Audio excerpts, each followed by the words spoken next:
Buenas tardes, muchas gracias a todos. Me han invitado a moderar esta mesa. Yo supongo que me han invitado un poco por mis orígenes, por mis opiniones sobre algunas cosas sobre Cataluña. Entonces, pues les voy a hablar un poco de cómo vivo yo en mi tierra, en mi zona de nacimiento.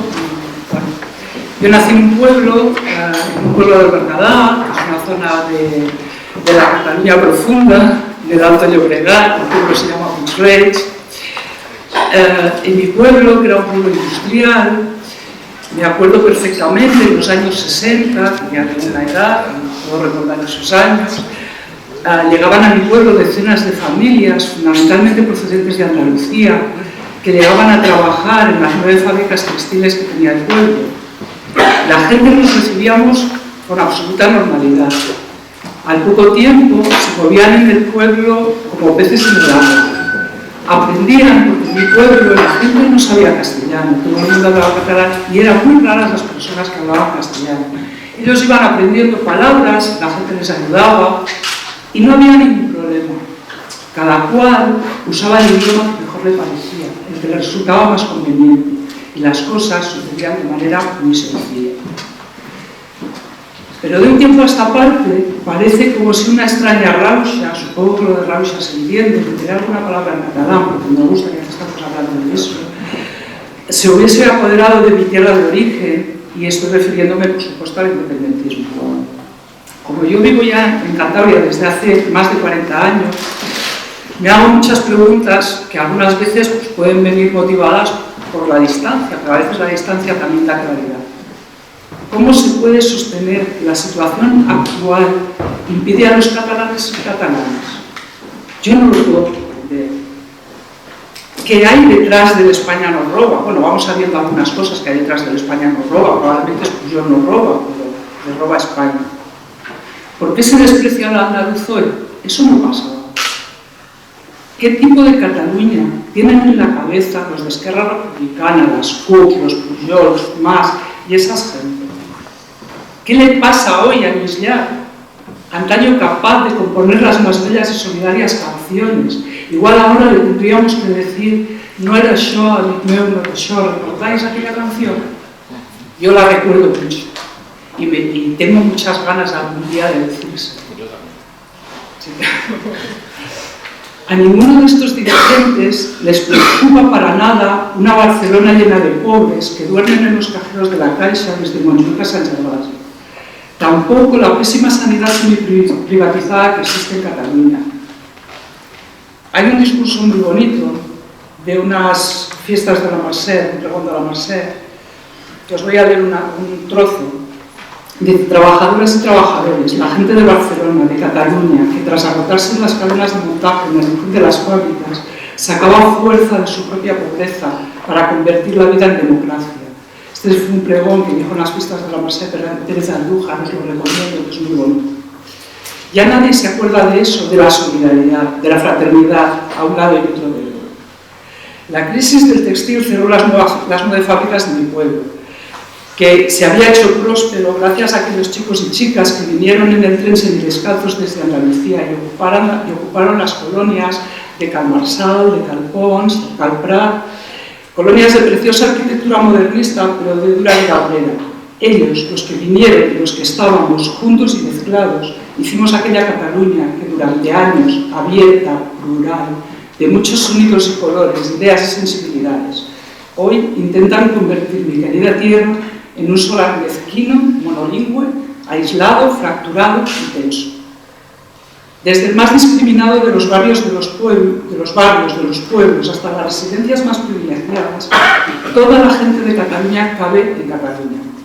Las personas de Cataluña no nos vamos a dejar desposeer del derecho de ser catalanes, cada cual a nuestra manera.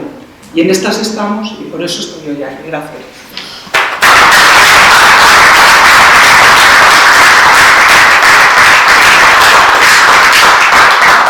Paso a presentaros a las personas que van a intervenir, las nombro por orden que van a intervenir y unas breves anotaciones de su biografía. Joaquín Coll es el primero que va a intervenir, es historiador y articulista, escribe semanalmente en el periódico de Cataluña, Crónica Global y en ocasiones en El País. Es responsable de los fondos bibliográficos patrimoniales de la red de bibliotecas municipales de la Diputación de Barcelona.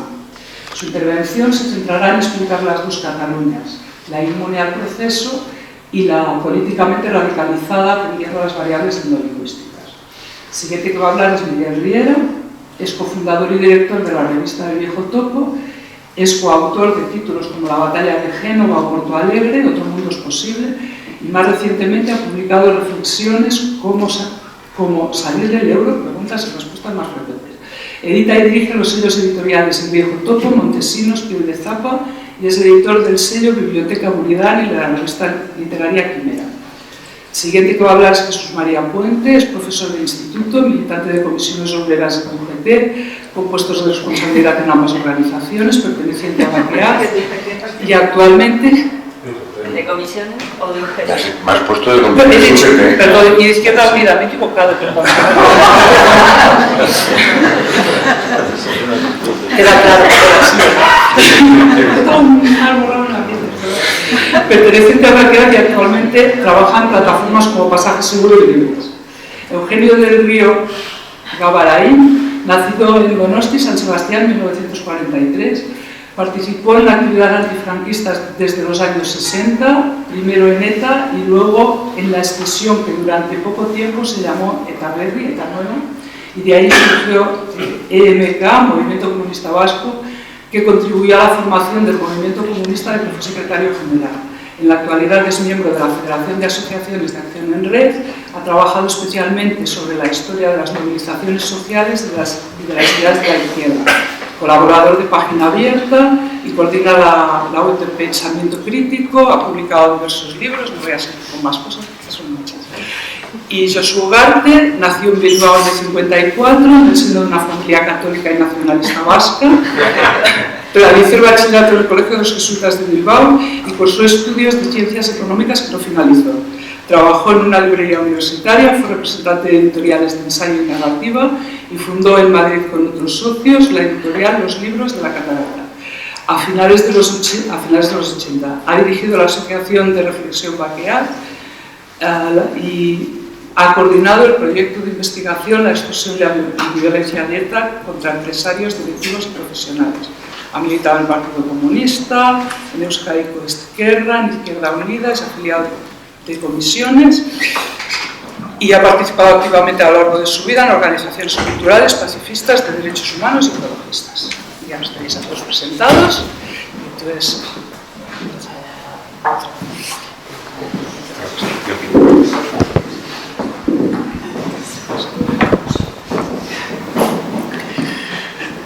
buenas tardes a todos, muchas gracias Mercedes por tu presentación y bueno, es un placer realmente compartir este rato y bueno, realmente enhorabuena por esta iniciativa, por este manifiesto. Creo que es muy importante que desde fuera de Cataluña pues haya interés por lo que está sucediendo, puesto que efectivamente estamos ante un problema que no solo afecta a los catalanes, sino que afecta a todo el mundo, ¿no? de los españoles.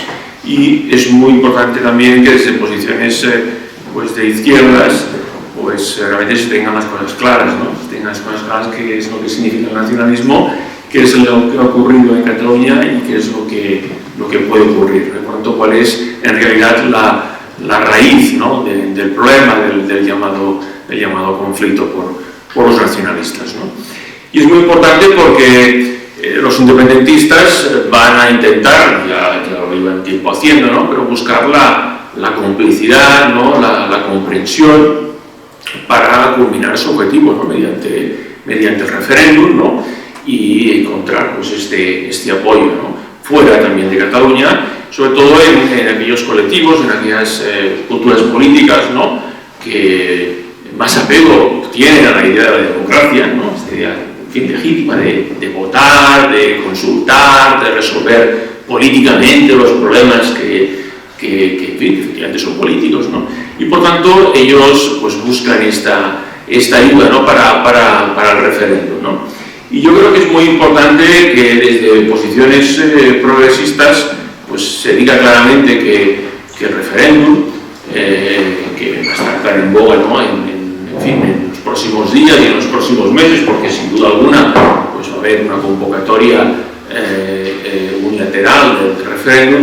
No solamente es ilegal, cosa que es una obviedad, ¿no? Sino que es ilegítimo por dos razones: ilegítimo porque efectivamente no cuenta con una mayoría favorable en las Cortes, pero tampoco cuenta con una mayoría suficiente en el propio Parlamento de Cataluña, donde no hay 2/3 de diputados que apoyen la celebración de un referéndum en cualquiera de sus dos variantes, la unilateral o la llamada pactada y acordada. Es decir, no hay 2/3 de diputados en favor de un referéndum, 2/3 que sí se necesitan para hacer una reforma del propio estatuto, 2/3 que se necesitan para hacer una reforma electoral, 2/3 que se necesitan, en definitiva, para proponer tantas cosas que evidentemente no son coyunturales, sino que son, digamos, sustanciales, que son estructurales, que afectan, pues, en definitiva, al funcionamiento, pues, de la democracia. Por tanto, es ilegítimo porque el independentismo, pues, obtuvo, en fin, una cifra muy importante, pero se quedó en el 47,7% de los votos en esas elecciones, que para el independentismo sí fueron plebiscitarias, pero que ellos mismos reconocieron que perdieron, ¿no? Y pese a eso, pues sigue, ¿no?, con esa voluntad de tirar adelante, de esa voluntad unilateral. Por lo tanto, es ilegal, es ilegítimo en términos de esas mayorías que no tienen. Es también antidemocrático porque pretender hacer un referéndum hoy en Cataluña, pues que no reúne condiciones democráticas. En Cataluña, justamente hoy, Societat Civil Catalana, a la que pertenezco, pues ha presentado en el Congreso de los Diputados, en una comisión, un informe que denuncia, pues, los déficits de calidad democrática que se dan en Cataluña. No sé si conocéis la Comisión de Venecia, que es un organismo que depende del Consejo de Europa, que regula el posible desarrollo de referéndums constitucionales o de secesión, y evidentemente uno de los requisitos que exige es que haya condiciones democráticas, ¿no? No solamente que respecte el ordenamiento jurídico del Estado, cosa que un referéndum lateral ya no vulneraría este primer principio, sino que también reúna condiciones democráticas. ¿Qué significa? Pues que haya, digamos, neutralidad de las instituciones. Y hoy tenemos una Cataluña donde las instituciones de nuestro autogobierno están absolutamente volcadas en favor del secesionismo y de su propaganda. Tenemos no solamente unas instituciones de autogobierno partidistas, sino que tenemos unos medios de comunicación públicos también, ¿no?, que hacen de propagandistas y de convocantes de las manifestaciones y de los actos independentistas, ¿no? Tenemos una Cataluña donde no se cumple la ley, ¿no?, donde la exigencia, por ejemplo, de un 25% de clases en castellano, pues también se vulnera, ¿no? En fin, tenemos una Cataluña, por lo tanto, donde no se reúnen condiciones democráticas para hacer un referéndum, ¿no? Pero bueno, aparte de que sea ilegal, de que sea ilegítimo, de que no haya condiciones democráticas, resulta que un referéndum sería profundamente antisocial, sería un elemento tóxico, absolutamente tóxico. ¿Y por qué? Porque la celebración o el intento de llevar a cabo ese referéndum lo que nos visualizaría es la fractura que tenemos, ¿no?, que es una fractura doble, una fractura territorial y una fractura etnolingüística. Y por lo tanto, efectivamente, el título de nuestra mesa, ¿no?, el elemento identitario, ¿no?, cuando finalmente, pues, vamos al fondo de la pulsión política secesionista, lo que vemos que hay es que hay una pulsión identitaria. Es decir, todo el discurso que el independentismo ha construido, ha intentado racionalizar el expolio fiscal, de la afrenta política del estatuto, en fin, o la parte histórica de los 300 años desde 1714, y todo eso es un argumento para esconder, en definitiva, lo que hay es un conflicto identitario, ¿no? Bien, ¿cuál es ese conflicto? Yo también les animo a leer un informe que presentamos hace unas semanas, elaborado por el Observatorio Electoral de Cataluña, por una serie de catedráticos y profesores de estadística y ciencia política, que analizaba los microdatos del CIS catalán, que es el CEO, el Centre d'Estudis d'Opinió, sobre el sentimiento identitario, la evolución del sentimiento identitario en los últimos 10 años y ante la pregunta binaria sobre la hipótesis de la secesión. Bien, ¿y qué sale de este estudio a partir de datos públicos a los que se pueden encontrar, que son microdatos, pero que la Generalitat, digamos, no explota, ¿no? Porque no hace las preguntas adecuadas simplemente, ¿no? Y por tanto, si hace las preguntas, pues no vas a buscar las informaciones, ¿no? Bueno, pues lo que se pone de manifiesto es que hay una clara relación entre lengua, entre medios de comunicación y entre deseo independentista. ¿Qué ha ocurrido en los últimos 10 años en Cataluña? ¿Qué es lo que ha pasado, digamos, ¿no? Pues lo que ha habido es una radicalización de una parte de la sociedad catalana. El independentismo, contrariamente a la imagen que transmite o que intenta, digamos, propagar, no es un fenómeno transversal en toda la sociedad catalana, no. Hay una Cataluña inmune al proceso y hay una Cataluña absolutamente movilizada, ilusionada, hay que decirlo, efectivamente, ¿no? Porque hay una Cataluña que está enamorada, y también ahí recomiendo el libro del psiquiatra Adolf Tubenya, La pasión secesionista, un libro absolutamente imprescindible para entender qué ha pasado. Yo creo que es, digamos, la otra cara de la moneda, el negativo del informe que se ha logrado desde Sociedad Civil Catalana, ¿no? Que hay una Cataluña que se ha enamorado, una Cataluña, digamos, que sueña con una república perfecta formada por ciudadanos perfectos, pero esto ha afectado, digamos, ha contaminado a una parte concreta de la sociedad, que son catalanohablantes. Es decir, tenemos que en el año 2006 aquellos catalanohablantes, Cataluña tiene dos grandes grupos lingüísticos, son catalanohablantes, son 40 y pico, castellanohablantes, más o menos la mitad, 40 y pico, y luego un grupo de bilingües, ¿no? Que comparten como lengua e identidad tanto el catalán como el castellano, ¿no? Bien, pues en el grupo de los catalanohablantes es ahí donde se ha producido el cambio. En el año 2006 el 30% se consideraba exclusivamente catalán, frente a un 40% que se consideraba más catalán que español, y luego venía el igual que español que catalán y más español que catalán con porcentajes reducidos. Bien, lo que ha pasado en 10 años es que este porcentaje que tenía un sentimiento exclusivamente catalán, pues digamos, se ha convertido en hegemónico, y ha pasado a casi el 50%. Mientras, si cogemos el grupo de los castellanohablantes, el sentimiento identitario de doble identidad, catalanidad, españolidad, se mantiene inalterable, se mantiene el 60%, que es bastante parecido a lo que ocurre en otras comunidades autónomas. Ahí se ha producido una radicalización, en ese grupo concreto. También en los bilingües ha habido alteraciones, pero son menores, y encima es un grupo, digamos, demográficamente menor. Bien, si proyectamos la hipótesis de la independencia, ¿qué nos ocurre? Pues vemos que hay un antagonismo total. El 77% de los catalanohablantes estaría a favor de la secesión y el 75% de los castellanohablantes estaría en contra. Y dentro de ambos grupos, aquellos que discrepan están en torno al 16%.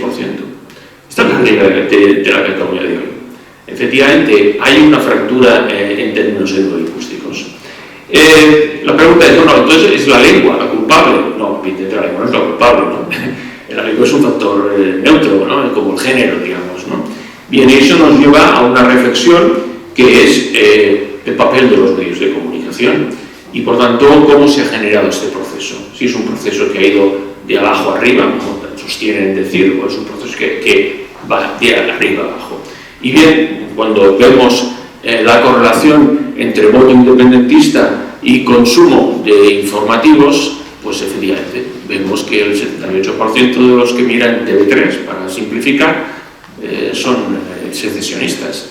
Y solamente el 28% de aquellos que miran otros medios son secesionistas. Por lo tanto, la foto es clarísima. Hay una fractura en términos etnolingüísticos, hay una fractura en términos territoriales. Cuando vemos, y también en ese sentido Sociedad Civil Catalana ha hecho estudios sobre las elecciones municipales y las últimas elecciones autonómicas, las últimas, ya las desde el año 10 hasta ahora, también en la participación de la famosa consulta soberanista del 2014, del 9N. Lo que vemos es que hay una Cataluña donde el secesionismo es hegemónico, que es la Cataluña interior, la Cataluña de comarcas, donde es muy transversal, aquí sí hay que decirlo. Y en cambio, en la Cataluña urbana, que es la Cataluña del litoral, y en la Cataluña metropolitana de Barcelona y Tarragona, el secesionismo es minoritario. Claramente, y allá donde sobresale, allá donde despunta, no es en los barrios populares, es en las clases, en los barrios pudientes. Es decir, ¿dónde gana? Pues gana Sant Cugat del Vallès. Sant Cugat del Vallès, una ciudad de Barcelona, ¿no? Por encima, es donde tiene las rentas más altas de Cataluña, donde la CUP, por cierto, este partido anticapitalista, saca, es la segunda fuerza en las elecciones municipales. Por tanto, lo que hay claramente ahí también es una alianza entre la Cataluña interior nacionalista, por razones identitarias, claramente, y unas clases medio altas que pues, se han apuntado con entusiasmo a una estrategia que las élites políticas catalanas nacionalistas decidieron emprender el año 2012, por muchas razones, sería largo, no nos entenderíamos, pero vieron en la crisis del 12, en la crisis que en fin, sufría España claramente, pues una oportunidad, ¿no?, de quedarse con el poder soberano, ¿no? Les pareció que efectivamente eso era posible, ¿no? Por tanto, el conflicto, llamado conflicto, es decir, la tensión, es un conflicto identitario, es un conflicto no entre el pueblo de Cataluña y el Estado español, sino que es un conflicto entre catalanes. El Endacari Ardanza en el año 92, en una conferencia en la Fundación Sabina Arana, dijo que el conflicto vasco era un conflicto entre vascos. Y bueno, fue muy valiente al decirlo. Y pues efectivamente el llamado conflicto catalán es un conflicto entre catalanes. Y por tanto solamente se podrá resolver profundizando en la democracia en Cataluña, que es una estrategia que está muy dañada, la democracia en Cataluña, la calidad de la democracia en Cataluña, y bueno, efectivamente a través de muchas políticas que van desde romper el anillo mediático que tiene el soberanismo y que afecta sobre todo, ¿no?, contamina sobre todo a los catalanohablantes, y efectivamente pues en un marco de cambios y reformas generales para España, ¿no? Pero bueno, esto ya sería otro capítulo. Bien, lo dejo aquí, gracias.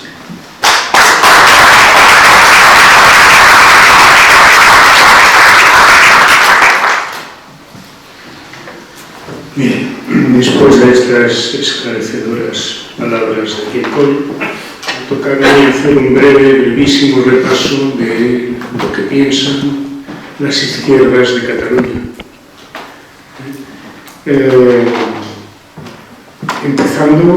Voy a empezar por la izquierda que se declara más de izquierda de Cataluña, que son las CUP, las candidaturas de la Unidad Popular, que es un partido sui generis que se declara anticapitalista, pero que no ha tenido ningún empacho en estar colaborando con Junts pel Sí, que es el gobierno más reaccionario, el gobierno más neoliberal que ha existido en España. Es un gobierno más neoliberal que el gobierno, ¿funciona? Sí. Que el gobierno del Partido Popular. Siempre se han anticipado en las medidas neoliberales al Partido Popular. Es verdad que la CUP hizo pagar un precio con la dimisión de Artur Mas, fundamentalmente porque era de esperar que estuviera salpicado por la corrupción. Estaba ya en marcha el caso Palau, todavía no había estallado la bomba de Pujol, pero era evidente que ahí había el tema del 3%, etc. Pero una vez ahí, la CUP ha apoyado absolutamente al gobierno y las medidas neoliberales, las escasas medidas neoliberales que ha tomado el gobierno, porque otra de las características que tenemos en Cataluña ahora es que tenemos un gobierno que no gobierna, que solo se preocupa en preparar la secesión y darle cuentas al tiempo de la secesión. La CUP sucede lo que a mi modo de ver, sucede siempre frente al nacionalismo. Cuando aparece a un nacionalista de izquierda el conflicto entre clase y cuestión nacional, tiene prioridad la cuestión nacional. Y eso es lo que estamos viendo con la CUP, ¿no? Sí. Otro... Sí. Los micrófonos y yo tenemos cierta incompatibilidad.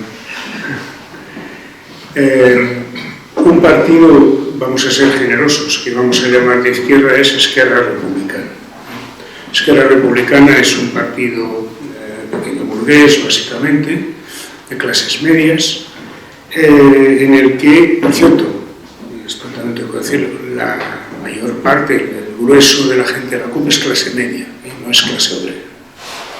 En Esquerra Republicana tiene a su favor que ha sido siempre un partido independentista, que ha proclamado su voluntad de alcanzar la independencia, antes como no tenía fuerza electoral ni fuerza política, ¿no? Porque estuvo en el gobierno con el tripartito, pero estaba en alianza con el Partido Socialista y con Iniciativa per Catalunya, pues que era un objetivo que era una declaración de intenciones, pero realmente nunca trabajó en serio por la independencia como ha sucedido ahora en esta última etapa. Ahí sí que hay que decir que lo que hacen corresponde a lo que dicen.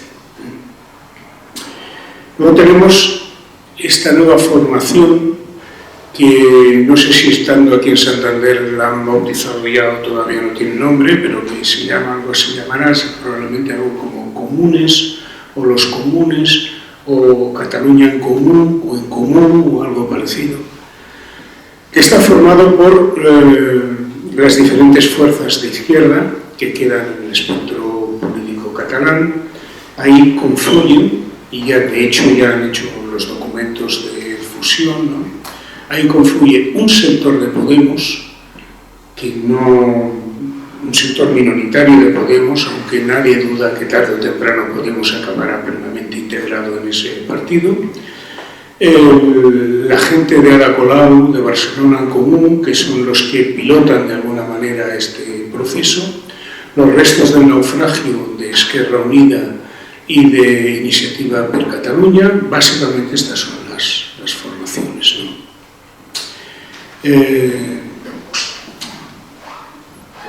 Las distintas izquierdas que existen en Cataluña, si lo habláramos en términos de la física que aprendimos en el bachillerato y pensáramos en una composición de fuerzas, podríamos decir que la resultante de esas fuerzas es la confusión. No se sabe muy bien, o yo al menos no sé muy bien, sobre todo visto para abajo, y no por los documentos, sino visto para abajo, cuál va a ser la posición global de la izquierda en Cataluña, la resultante de todo este proceso, ¿no? Y esto es singularmente apreciable en los comunes. Cuando esté formada esta formación ya, y sobre todo cuando entre Podemos ahí dentro, nos vamos a encontrar con una formación que en la cúpula es mayoritariamente simpatizante del secesionismo, ¿no? Guardando la ropa en general, y las bases son mayoritariamente enemigas del secesionismo. Yo no sé eso cómo lo van a poder manejar, probablemente se va a quedar pero claro, cuando finalmente han encontrado una fórmula, que es una fórmula en definitiva falsa, ¿no? Para salir del paso, que consiste en decir que ellos están por el referéndum acordado con el Estado.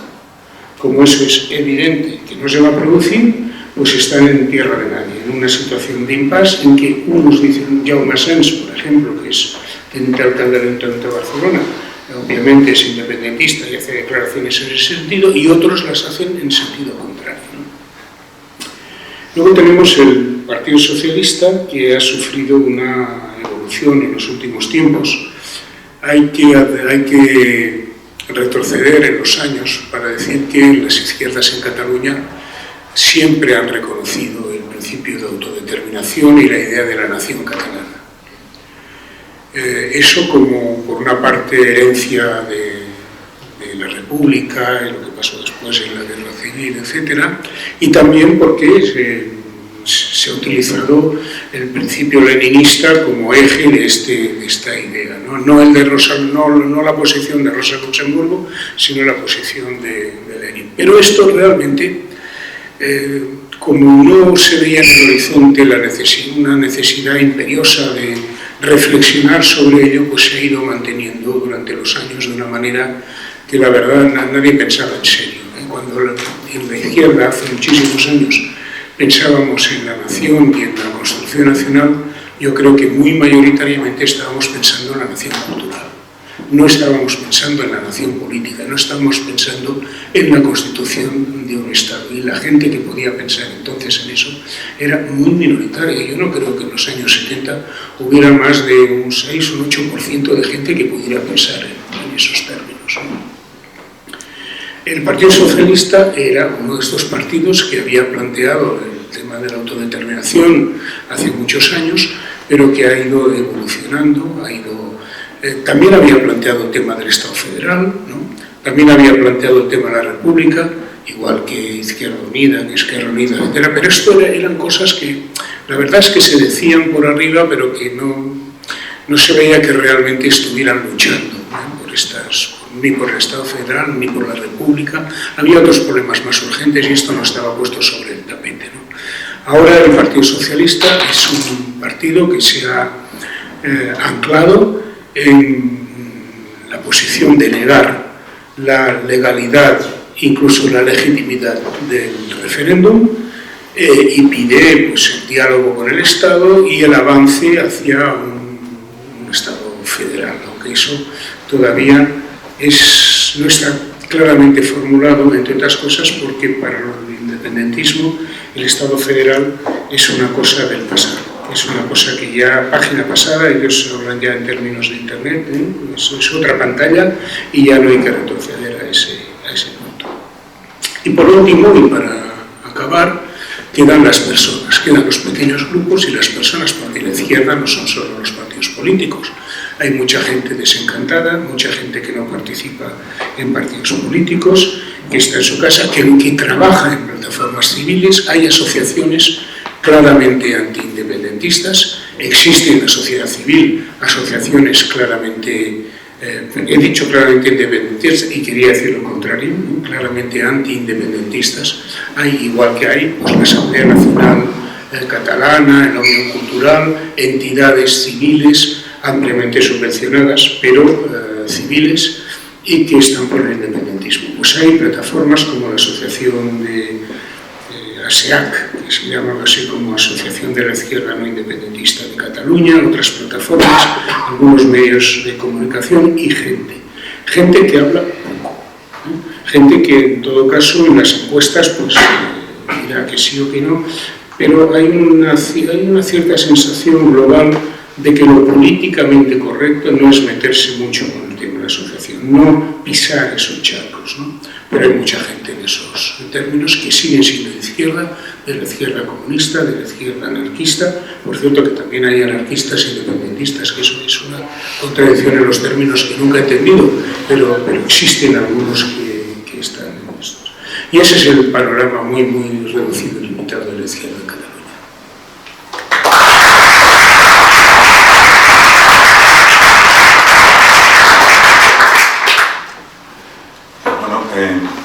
Buenas tardes.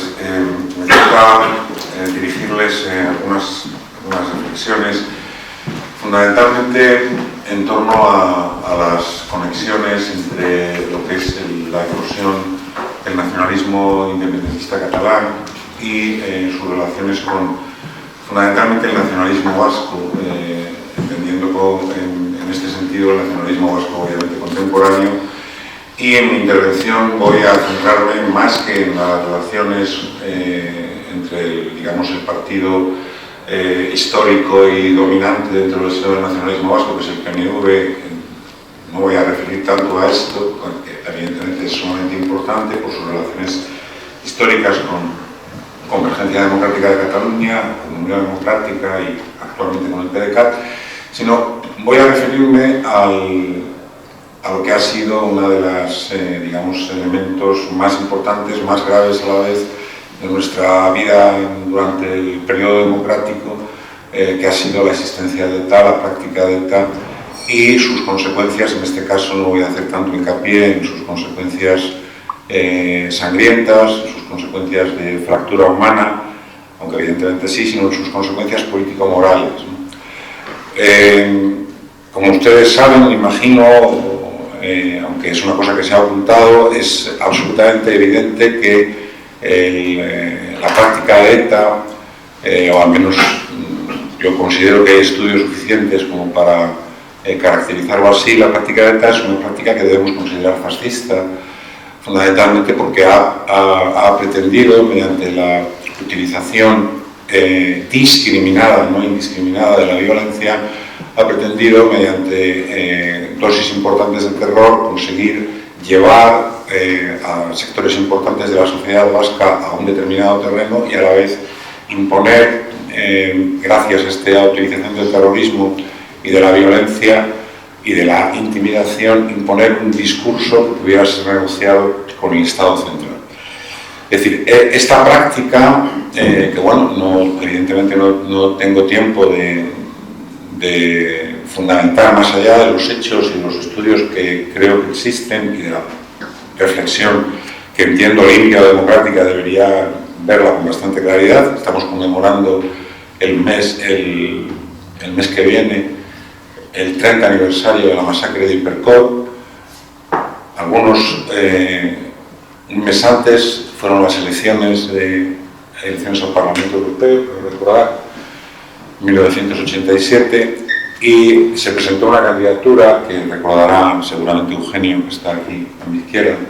Se presentó una candidatura que, avalada por la Liga Comunista Revolucionaria, el movimiento comunista, que pedía el voto para Herri Batasuna, que se presentaba con el eslogan de vota esta candidatura porque es lo que más les duele. Hubo algunos que dijimos por escrito que aquello era una auténtica traición a los ideales de la izquierda, por lo que hacía ETA, y muy poco después se produjo la masacre de Hipercor. Yo creo que establecer este tipo de conexiones ahora es sumamente importante, por lo que voy a decir brevemente. La otra variable, además de la que acabo de indicar, es que ETA ha tenido y tiene un importante apoyo social en el País Vasco.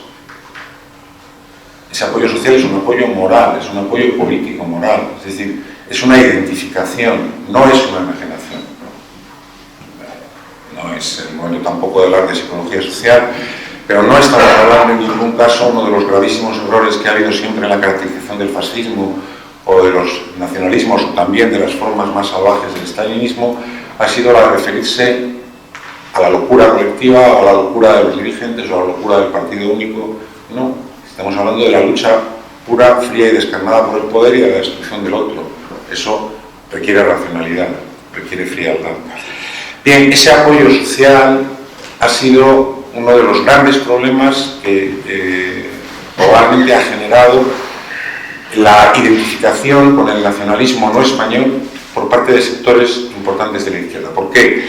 Porque sectores importantes de la izquierda, en este momento de una manera mucho más ensordina y queriendo quitarse ese pasado de encima, sectores importantes de la izquierda han apoyado o han mirado por otro lado frente a la violencia de ETA, frente al conflicto provocado por ETA. ¿Por qué? Porque había una masa social en el País Vasco que apoyaba fuertemente con un discurso presuntamente de izquierdas ese planteamiento, y habría un camino, según estos planteamientos de izquierda, que no lo eran en mi opinión, había un camino a la destrucción del Estado opresor, del Estado español, vinculado siempre a ese nacionalismo español, por otro lado absolutamente caracterizable como nacional católico, extremadamente peligroso y preocupante, pero no mejor, desde luego, es el nacionalismo catalán de los hermanos Badía, o el nacionalismo catalán en que ha devenido el de Convergencia de Unión, y no es mejor el nacionalismo fascista de ETA, en modo alguno. Bien, la identificación con este sector social ha provocado una incapacidad real para analizar, para poner en valor lo que son planteamientos democráticos, internacionalistas, sobre todo de alto contenido moral, que debería de ser lo que fuera una característica central de la izquierda para poder ganar a la derecha. Si no somos moralmente superiores a la derecha o moralmente diferentes, no sé si superiores es la palabra más correcta, evidentemente perderemos siempre frente a la derecha y frente al liberalismo, porque tienen más que ofrecer Si no tenemos más moral, todo lo demás lo tienen ellos más. Bien, lo que pasa es que el nacionalismo se ha convertido fundamentalmente en una solución que sectores de la izquierda que han perdido una gran cantidad de referentes y que no han sido capaces de reaccionar ni frente al avance del neoliberalismo, ni frente a la gran crisis que debió haber supuesto la desaparición de la Unión Soviética, con lo que eso significaba, esos sectores han mirado el nacionalismo, han mirado a la patria, han mirado a la identidad como un elemento de solución, como un elemento de nueva identidad que sustituyera a las viejas identidades que no lo eran, por otro lado. Bien, termino. La conexión que hay entre el ideario, el imaginario, la ideología existente, sobre todo en este momento, entre los sectores más radicales del nacionalismo catalán, bebe directamente, aunque afortunadamente no en términos violentos directos, y esperemos que eso siga siendo así, bebe directamente del imaginario del conflicto recurrente, del conflicto sin solución, del conflicto enemigo del Estado y del derecho que el pueblo elegido, en este caso el pueblo que por el hecho de sufrir, por el hecho de ser atacado, por el hecho de ser pisoteado, tiene un derecho en sí mismo a la libertad, la independencia, la creación de un mundo ideal, como antes se ha dicho aquí, esa república ideal de seres ideales, de seres perfectos. Lo que sucede es que tras 40 años de ETA, tras todo lo que ha pasado, el pueblo ideal que ha apoyado a ETA es un pueblo nazi. Es un pueblo nazi. Si no se emprende un proceso de desnazificación, eso no cambiará, porque no hay una reflexión sobre el daño causado, no hay una reflexión sobre lo que supuso aquello, no hay una reflexión sobre por qué se sigue apoyando aquello que se sigue apoyando, bajo el mantra del conflicto, bajo el mantra de la negociación. Muchas gracias.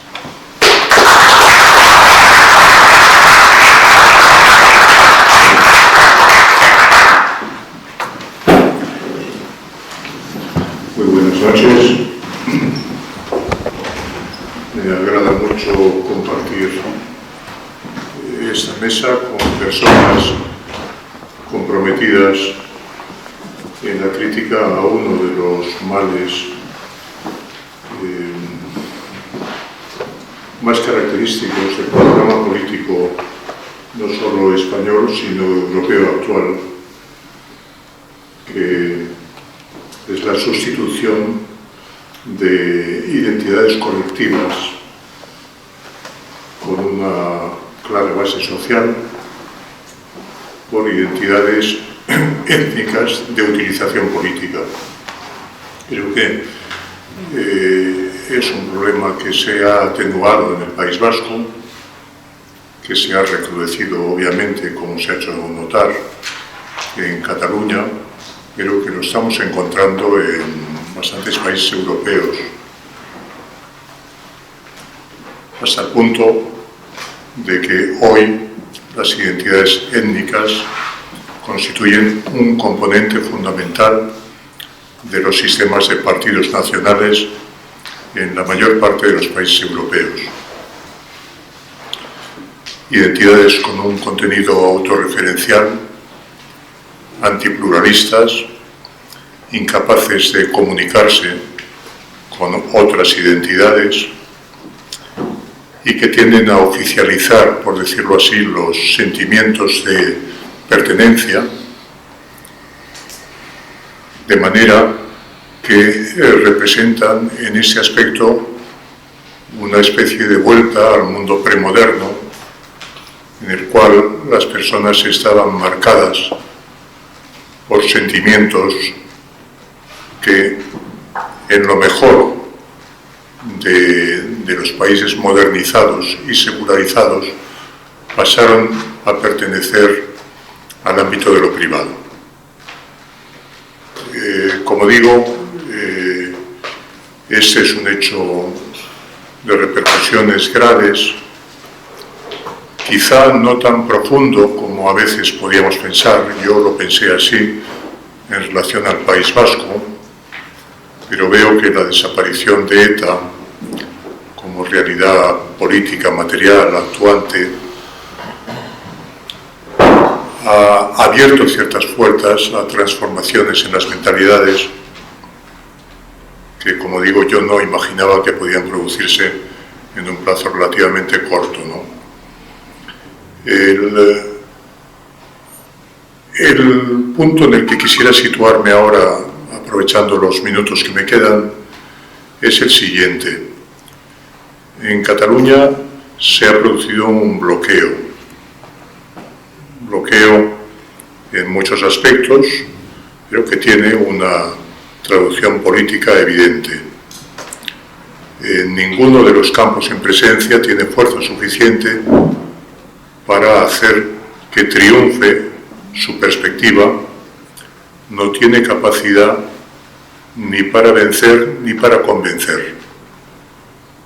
Ahí no sé si se puede hablar de empate, porque empate es algo como muy estricto, muy rígido, pero un bloqueo mutuo, y se ha activado la conocida figura de los contrarios complementarios, en la que la acción del uno legitima y refuerza la presencia del otro y viceversa. A mí me ha venido preocupando hace tiempo, y estoy lejos de ser un experto en esta cuestión, pero no puedo dejar de mirar atentamente a quienes tienen un mejor conocimiento que yo y a quienes hacen propuestas concretas. Me ha venido preocupando la siguiente cuestión. ¿Y si hubiera la posibilidad de un gobierno distinto en Madrid? ¿Qué podría hacer? ¿Por dónde podría orientarse? ¿Cómo podría tomar esta cuestión para desbloquearla?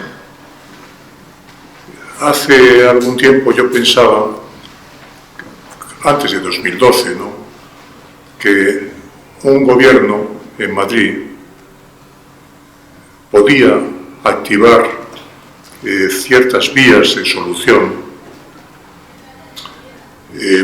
tratando de eludir el terreno un tanto maximalista del todo o nada, del referéndum, del sí o el no, actuando en terrenos muy concretos, en terreno fiscal, en el terreno de las competencias, de las inversiones, en el terreno simbólico. Esta oportunidad quizá ha pasado ya del todo. El Partido Popular ha conseguido estropear las cosas hasta tal punto que los recursos que pudiera haber de este calibre es difícil imaginar cómo podrían activarse a partir de un gobierno distinto, ¿no? Tampoco está claro que haya condiciones hoy o en los años inmediatos para que en Madrid se pueda formar un gobierno distinto. Las encuestas todavía siguen dando una suma favorable para el PP con el apoyo de Ciudadanos. Y si el PP sigue ahí, me cuesta mucho imaginar algún tipo de solución operativa. Yo soy contrario a un referéndum ilegal, unilateral, y como decía Joaquín, en unas condiciones que distan de garantizar una expresión libre de la población, ¿no?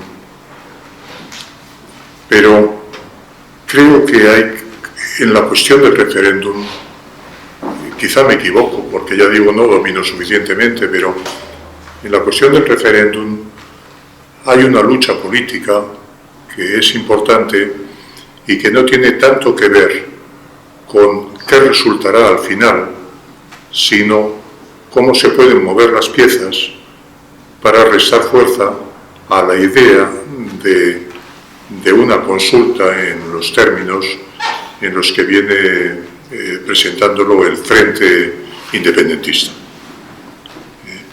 Y de todo lo que las propuestas que he leído o de las que he tenido conocimiento, yo no tendería a echar a la basura la compleja y de difícil ejecución vía del artículo 92 de la Constitución, que, como sabéis, es un referéndum de carácter consultivo al que se llega por acuerdo de todas las partes, es decir, de una mayoría parlamentaria española,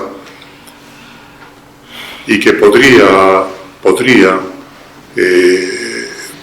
presentar la batalla en unos términos más operativos, más útiles, frente a la propuesta que está sobre la mesa ahora del referéndum unilateral e ilegal,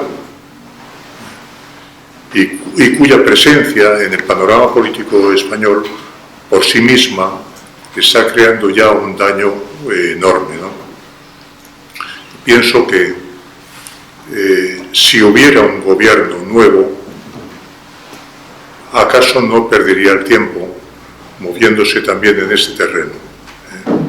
Si al final del camino, habiendo fracasado otros recursos, se llegara a un referéndum de ese tipo, en todo caso ya no se trataría de este referéndum ilegal, maximalista, unilateral, decidido por una de las partes y controlado por una de las partes, ¿no? Sería ya otra cosa, y entiendo además que ese referéndum, aparte del sí y el no, debería abrir un abanico para la concreción del no, cosa que para quien no desea la independencia de Cataluña, como es mi caso, puede resultar satisfactoria, porque en Cataluña ahora mismo habría una mayoría relativamente holgada, a juzgar por las encuestas, a favor de un no, siempre y cuando este no entrañara ciertos cambios en la posición de Cataluña dentro del mapa político español. Yo considero que hay ahí un terreno de lucha política que tiene cierto interés, pero ya digo, estoy hablando de un imposible seguramente, porque es algo que solo podría ejecutar una nueva mayoría parlamentaria española, y de momento estamos lejos de eso, no solo por el calendario, sino porque la suma no da. Y eso es lo que quería plantearos.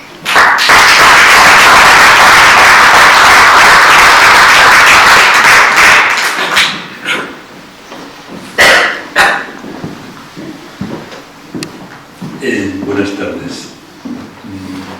Les pido disculpas porque voy a utilizar el ordenador donde tengo el texto, porque lo había imprimido, pero luego he hecho algunos cambios y en definitiva ya no he podido imprimirlo de nuevo.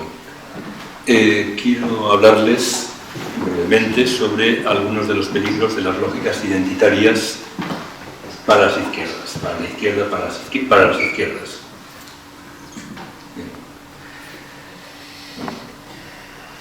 Los procesos identitarios esconden enormes peligros porque afectan profundamente a nuestras vidas, a la sana convivencia entre las personas, al combate de los comprometidos con la dignidad, la igualdad, la justicia, la libertad y la fraternidad de los ciudadanos en cualquier sociedad política. Los procesos etnoidentitarios son el germen de graves fracturas sociales en sociedades contaminadas por los mitos y las construcciones mentales del nacionalismo excluyente y fanático. Los procesos soberanistas de facciones extremas de los nacionalismos contemporáneos son una forma particular de la construcción de la nación en algunas regiones de la Europa y la España democráticas. Son procesos propios de un tipo de nacionalismo, el nacionalismo de los ricos, que por desgracia se producen en varios países europeos poco después de tres generaciones desde el final de la Segunda Guerra Mundial. Pensemos en la Padania italiana, en Flandes, Escocia o Baviera.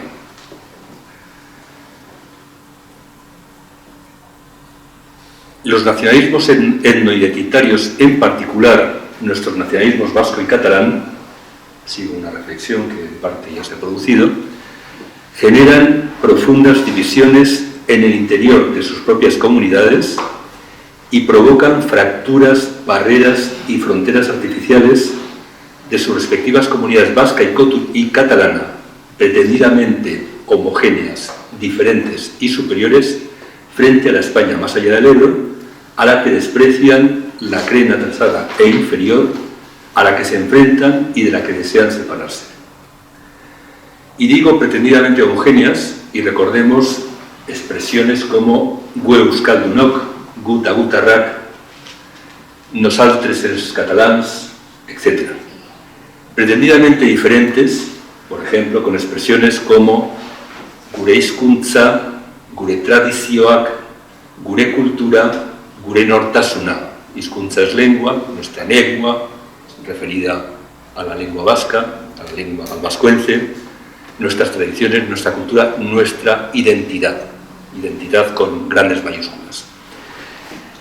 O, en el caso de los catalanes, con expresiones como nuestra llengua catalana, nuestras tradiciones, nuestra cultura, nuestra identidad.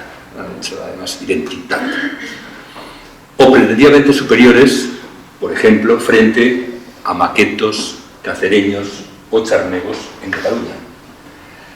En definitiva, sobre estas bases de homogeneidad interna, de diferencia frente a otras comunidades, de superioridad, por no sé qué razones, pretenden establecer, como digo, fronteras, fracturas, barreras artificiales frente a la otra España. Perdón, otra España no, al resto de España. Son nacionalismos excluyentes, clasistas, xenófobos y con fuertes rasgos antidemocráticos, paradójicamente con una conciencia falsa de sí mismos, ignorantes de sus miserias y de las graves consecuencias de las políticas que despliegan. Son frases, son naturalmente posiciones que estoy extremando con grano grueso, pero que en el fondo creo que reflejan profundamente o bastante bien las realidades de estos nacionalismos excluyentes, xenófobos y fanáticos. La magnificación de las diferencias entre los pueblos, en mi opinión, es un insulto a la inteligencia y es inaceptable desde una ética política, democrática y de izquierdas. Es un insulto a la inteligencia porque la categoría pueblo, con mayúscula, es insostenible conceptualmente en el seno de sociedades democráticas, avanzadas, abiertas, plurales y mestizas, en definitiva, de sociedades herederas de los valores de la Ilustración. Todas y cada una de las personas de cualquier comunidad, ciudad, comarca, pueblo o región en un Estado democrático son diferentes e iguales al mismo tiempo. Efectivamente son diferentes en cuanto a su origen, sexo, condición social, color de su piel, capacidades intelectuales, nivel educativo, bienes o propiedades o cercanía al poder. Formalmente son iguales en derechos y deberes, en igualdad y dignidad, independientemente de su origen social, su condición de hombre o mujer, sus profesiones, su cultura o su color. Precisamente, esa ardua lucha por la igualdad efectiva en derechos y libertades de los seres humanos tiene un enemigo muy poderoso en el terreno de la política, en particular de la política de los que nos reclamamos de los valores de la Ilustración, de los valores de la izquierda, enemiga de los intolerantes, enemiga de los fanáticos, enemiga de los partidarios de la diferencia o de los partidarios de la exclusión en función del origen o la condición social, de la lengua o de unos supuestos valores culturales superiores. Termino. Nuestra lucha, la de las fuerzas sociales, sindicales y políticas de la izquierda, también no olvidemos de las que se reclaman de los principios y valores de la Ilustración, del liberalismo social y democrático, no debe resignarse, esta izquierda, a la ruptura de la convivencia y el bienestar de la mayoría. No debe aceptar que el nacionalismo de los ricos rompa la fraternidad, la unidad y la solidaridad de las clases populares en su compromiso por la justicia y la paz, por la libertad y la democracia.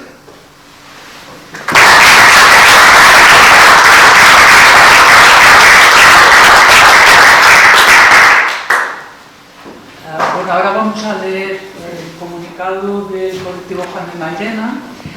Vamos a leer un capítulo cada uno, hay gente del público que se le han encargado a algunos, y voy a empezar por el número 1 y seguiremos los de la mesa y luego seguiremos. El comunicado, bueno, va a estar colgado en internet con una petición de firmas de apoyo para que las personas que lo compartáis lo firméis, ¿vale? El comunicado se llama Fraternidad, Unidad y Solidaridad. El primer punto dice: la preocupación creciente por las consecuencias.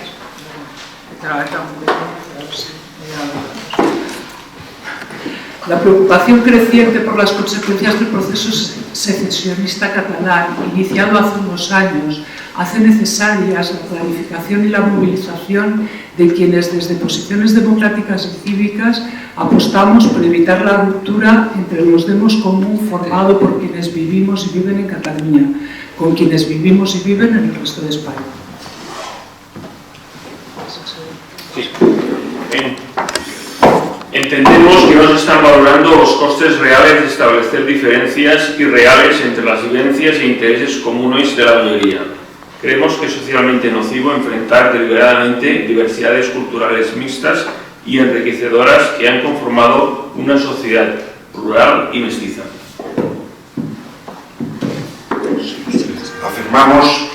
Afirmamos que no hay ningún problema de opresión nacional en Cataluña. Después de casi 40 años de gobiernos autonómicos hegemonizados por el nacionalismo catalán, no hay ninguna persecución, minusvaloración o desconocimiento de los rasgos lingüísticos y culturales propios de Cataluña.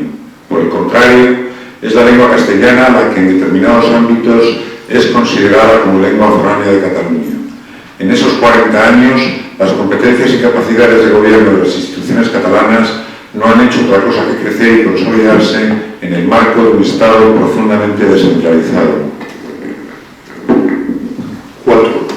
Consideramos errónea la reivindicación de la independencia, el referéndum o el denominado derecho a decidir como derechos democráticos por sí mismos. Son propuestas políticas que deben ser consideradas como tales, no como derechos inherentes o debidos.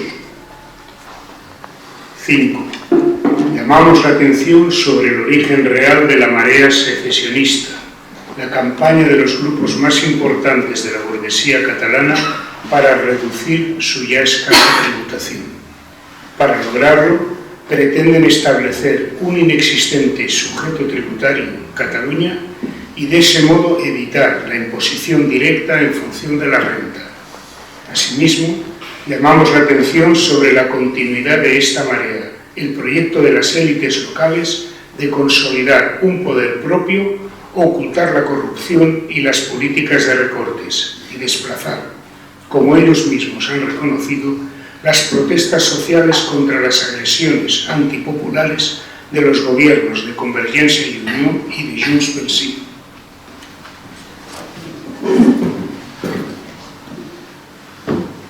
Punto 6. Sostenemos que los lazos de unión e interés entre las clases populares de Cataluña y las del resto de España no solo son culturales, económicos, políticos y familiares. Son lazos de fraternidad forjados a través de siglos de compartir un mismo problema de opresión y un mismo combate por la emancipación y los derechos. El problema de una clase dominante común, cruel y rapaz, que desde Barcelona, Madrid, Sevilla y Bilbao, Oviedo o Valencia hambreaba a los trabajadores de toda España, forzaba su emigración, les hacía morir en Cuba y Marruecos, les reprimía brutalmente tras la victoria franquista. Esa fraternidad común permitió resistir y levantarse en la Semana Trágica de la Barcelona de 1909 o en la huelga general de 1917. Posibilitó la República de los Trabajadores y la resistencia contra el golpe fascista. Esa fraternidad común unió y organizó a trabajadores y trabajadoras venidos de toda España con los que vivían en Cataluña y conformaron juntos un sujeto común que luchó contra el franquismo y contra las patronales, que además de serlo, eran y son profundamente xenófobas. Esa fraternidad común facilitó la lucha contra la opresión nacional que sí existía durante el franquismo, y lo hizo en plena sintonía con los trabajadores del resto de España. Punto 7. Defendemos que romper esa hermandad por causas como las que se esgrimen no es otra cosa que entregar a los sectores populares atados de pies y manos a las fuerzas neoliberales que, envueltas en la bandera, invocarán a la Unión Sagrada de Cataluña, dividirán a la ciudadanía por falsas identidades o por apellidos verdaderos y harán retroceder hasta lo inimaginable las conquistas democráticas y sociales duramente alcanzadas. Punto 8. Pedimos a la izquierda política, sindical y social de Cataluña y del resto de España que ponga en el centro de su discurso y de su práctica esta cuestión: la fraternidad, la unidad, la solidaridad, nuestro demos común. Que sean conscientes del riesgo de ruptura entre las clases populares en Cataluña y en el resto de España. Que sean conscientes de que si esa ruptura se llegase a producir, el discurso dominante sería el del nacionalismo étnico y excluyente. Punto 9. Pedimos a los comunes, a Podemos, a Izquierda Unida, al PSC-PSOE, a Esquerra Unida Alternativa, a Iniciativa per Catalunya dels Verds, al SUC, al PC, a Comisiones, UGT y CGT, entre otros, que sitúen como principal y repetido punto de sus objetivos el mantenimiento de la unidad de las clases populares en Cataluña y con las del resto de España. Es decir, que dejen meridianamente claro que su primera propuesta, su segunda y su tercera es luchar porque no haya ruptura. Hacer esto que no se hace, trabajar por esto que no se trabaja, supondría quitar de la mano de esos nacionalismos étnicos excluyentes el control del discurso y poder reconducir una situación cada vez más desbocada. Punto 10. En ese momento, esa mayoría progresista estaría en condiciones de exigir medidas razonables de salida a la crisis actual, que la Generalitat y el Parlamento cumplan la legalidad y dejen en suspenso sus planes para la desconexión, incluida la convocatoria de un referéndum, que el Congreso de los Diputados, la representación del demos común, aborde una reforma sustantiva de la Constitución de 1978. Punto 11. No queremos, no podemos, no debemos resignarnos y aceptar una ruptura que puede traer consecuencias muy graves para la convivencia y el bienestar de la gran mayoría de la población, tanto en Cataluña como en el resto de España. No queremos, no podemos, no debemos aceptar que los responsables de la pobreza y los recortes, los ladrones de lo público, laven su cara y sigan manchando sus manos con más sufrimiento añadido. No queremos, no podemos, no debemos consentir la ruptura de la confraternidad entre las clases populares, uno de los principales valores de igualdad y solidaridad que nos permiten luchar aquí y ahora contra la barbarie y la injusticia.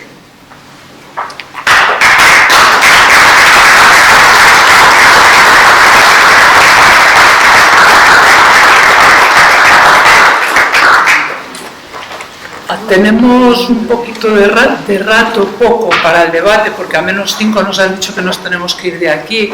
Entonces, igual un método más ágil podría ser a la gente que quiera hacer preguntas, que las haga, las anotamos y las vamos contestando, si os parece. Vamos a ver.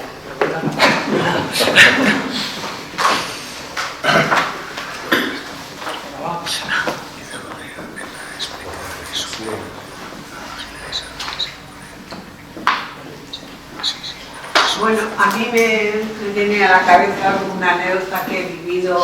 Yo trabajaba en Laredo con un enfermero que era de Bilbao, pero sus padres eran de Burgos. Y entonces él decía que no era vasco. Él nació en Bilbao, pero sus padres eran de la provincia de Burgos y él decía que no era vasco. Y yo decía, pues no sé, mi marido es de Madrid, yo soy de Galicia, y mis hijos han nacido aquí, son cántabros. Y eso es algo que yo no puedo entender. Y luego había una persona que trabajaba allí y digo, mira, su padre es de un caserío, su madre es de Cáceres, dime tú de dónde es esta mujer, también era de Bilbao. Entonces, no sé, es algo que me ha sucedido hace muchos años, pero que me ha dado siempre vuelta a la cabeza. Digo, es que no puedo comprender, o sea, porque una persona, según donde nazca, es que no pertenece a aquella, no sé, los que sois de Cataluña y vivís. Bueno, los de Bilbao son de donde está la gana. Bueno, ese soy yo. Yo soy de Bilbao, yo soy de Bilbao. Entonces, bueno, sí. No, mira, desde el independentismo, desde el catalanismo, se dice que uno es catalán por cuando quiere ser catalán. Y querer ser catalán quiere decir ser nacionalista. El que tiene no 8 ni 16, 24 apellidos catalanes y no es nacionalista, a los ojos del nacionalismo no es catalán y tiene lo que se llama autoodio, que es una palabra que ha inventado. El autoodio ya debe ser lo más enfermizo. Un breve comentario, perdón. No, bueno, iba a comentar que lo que aquí. no admiten los nacionalismos excluyentes, pues es que una persona como yo, que llevo 40 años viviendo en Cantabria, pueda sentirme catalana, cántabra y algunas veces hasta un poco africana. No lo pueden comprender, es excluyente. O eres catalano o no lo eres, no puedes ser otra cosa. Pero es que... Probablemente este señor no podía ser vasco porque era de Burgos. No, él nació en Bilbao. Ya. Creo que en el fondo expresa una necesidad de autodefensa. Es decir, frente a un contexto que algunas personas que proceden de familias de fuera del País Vasco, aunque hayan nacido en el País Vasco, ante un contexto profundamente nacionalista y en el que no se ve de ninguna manera identificado, pueden precisamente pensar así. Y es legítimo y me parece bien. Es extraño, pero es que es profundamente extraña la situación del País Vasco. Y también se produce el fenómeno contrario, que es la autoidentificación para sentirse querido, aceptado por la sociedad nacionalista, por el pensamiento dominante del País Vasco y por tanto necesita votar al PNV, afiliarse a un partido nacionalista e incluso, como ha sucedido, militarmente. Hola, muy buenas tardes. Joaquín, una duda que me ha surgido es que cuando comentabas de la manipulación de los medios de comunicación, la fuerza que están teniendo como propagandistas, decías que el 78% de la población que ve TV3 coincide que es secesionista. ¿Cómo se comprueba que vino antes? Si un sentimiento por lo que quiere ver un determinado canal, o la idea que dabas a entender era al revés, que al visionar esa programación tiene esas ideas. ¿Cómo se certifica que ha sido así, que ha sido después? Sí, se certifica por el cambio en el sentimiento identitario.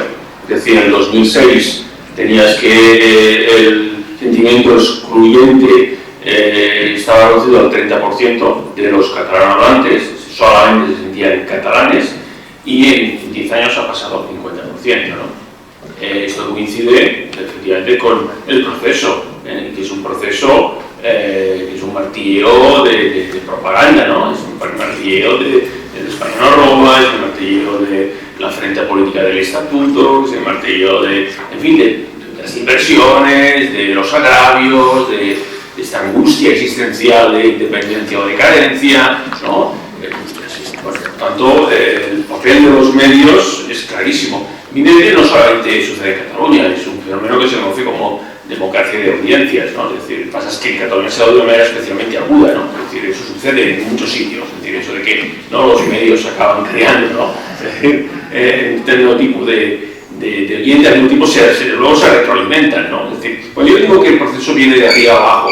En estos momentos estoy diciendo que el independentismo es un momento de los medios de comunicación.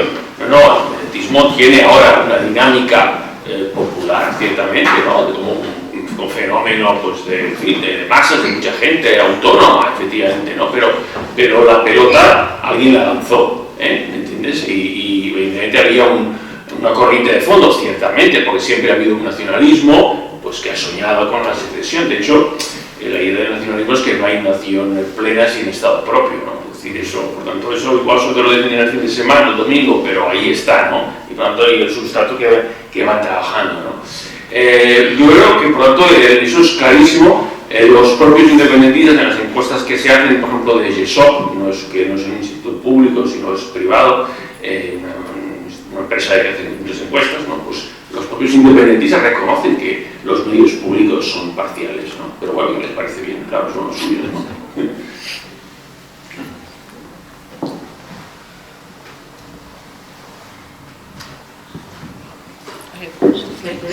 ¿Es el nombre de tu pueblo? Te lo deletreo igual. Sí. Se llama PUIG-REIG.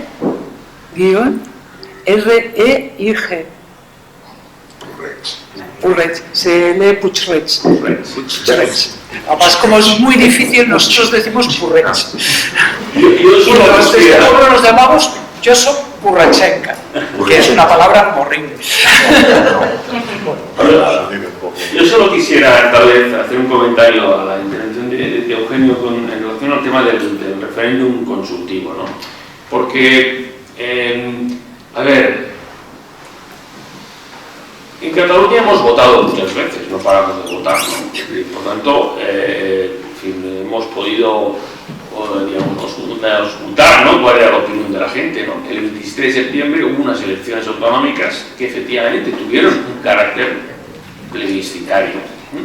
Fue a votar más gente que nunca en unas elecciones autonómicas y casi tanto como el récord de unas elecciones generales que está en el 80%, prácticamente lo mismo, ¿no?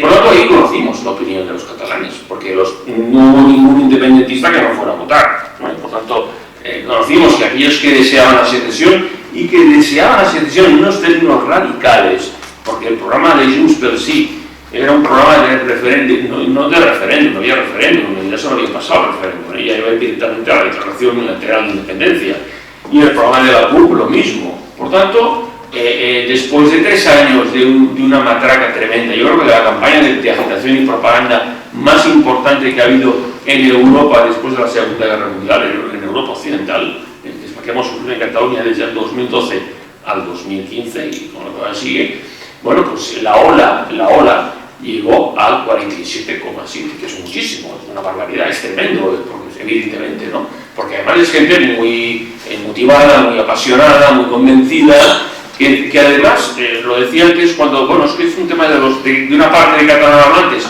pero es que encima coincide que este sector de catalanohablantes ocupa un lugar en la estructura social más privilegiada, es decir, en medios de comunicación, en clase política, en universidades, en influencia.